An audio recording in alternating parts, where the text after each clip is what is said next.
Bitcoin has rose by 20% in the last 1 month. This could be because of various reasons, and one of the primary catalysts could be the sanctions raised by a set of countries on a particular country, and we all know what I'm talking about. Without going into the politics and the related discussions, let's just focus on the crypto market.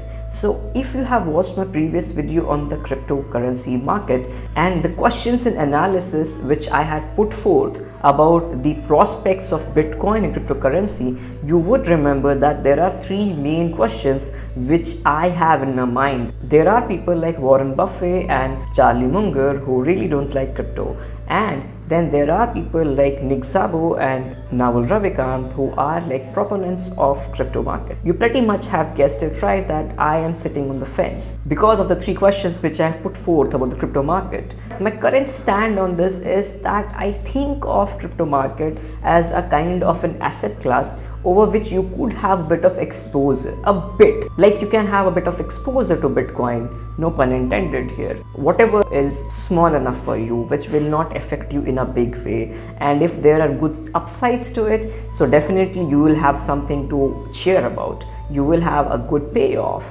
and if there are downsides to it, the downsides would be limited and you will not be bogged down by it. Let's understand that why people who are original thinkers really like crypto market. There are many reasons for that. One thing which I have really understood is that the crypto market is kind of very similar to the idea of fiat money, and the idea with fiat currency or fiat money is that it's built on trust, that if we keep on printing more money, I have a trust that those money are going to be getting me something in return. They will not be just a piece of paper, they will get me goods in return. And the idea here is that even the crypto market, the Bitcoin or Ethereum, could substitute that. Even they could give you something in return, right? And when you have such kind of a system, definitely you are competing against the people who are printing money, who are in the system of regulation, who are essentially the regulatory bodies, the central banks, the governments and all. So in other words, the people who really want crypto to flourish, and they mean well, they kind of want to build an alternative to the system of money which is done through governments and central banks. Now there could be many advantages to this, there could be many disadvantages to this. The other thing over here is anonymity or privacy. Now when you club a parallel system to the existing government and central bank and also bring in anonymity and privacy to it, it's like tasting honey from the edge of a sword. You are going to somehow injure yourself. And yes, when I talk about these things, you can get a clue that I'm talking about terrorists and illegal people who can get into this market and try to take advantage of it. So definitely government will be concerned about it. So if I have to give you my take on it, government will try to regulate it. And whenever the government will try to regulate the crypto market, there will be certain questions raised about the independence of the crypto market, because the value proposition of crypto market is the lack of intermediaries, and the moment it's regulated by the government, there could be that conflict of interest. There could be some kind of an angle there which might not be appealing to a lot of people who are the proponents of Bitcoin and other cryptos.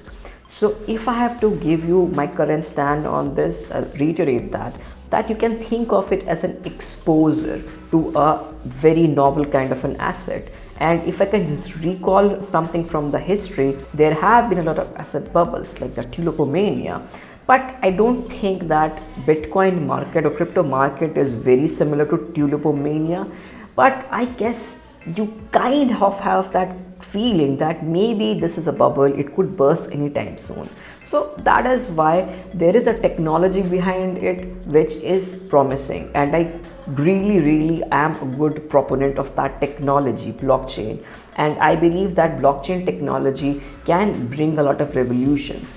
But maybe I have a lot of questions about the crypto market which is based on blockchain technology. It's just natural, right? Because if there's an upcoming technology which has sudden use in a very big way and a lot of people are betting on it, So you will have a lot of questions, because when the technology matures, those questions definitely have answers. But when the technology is in its nascent stages and you have an evolved system based on that nascent technology, you will have a lot of speculative questions. And for those reasons, I am sitting on the fence and I'm still waiting for my answers, which will help me in understanding that whether I am going to get into the crypto market or not.